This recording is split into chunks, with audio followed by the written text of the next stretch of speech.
Landlords, stop making this mistake. It will cost you. Hi, I'm Richard from Always Property Management, managing rentals in the Manawatu and the Taurua region. So, after 20 odd years managing properties, here's the number one complaint I hear from tenants. The last place wasn't clean when I moved in.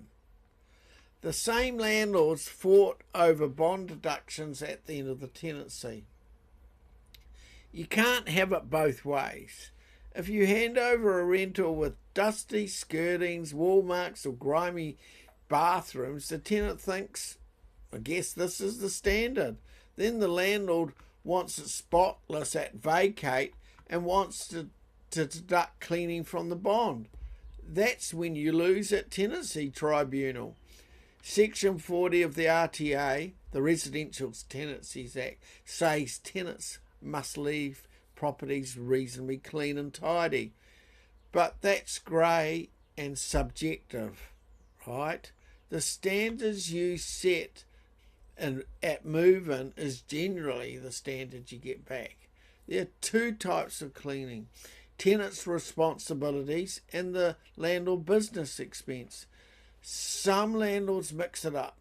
That confusion costs money. It costs at Tenancy Tribunal and damages your reputation. But here's the magic.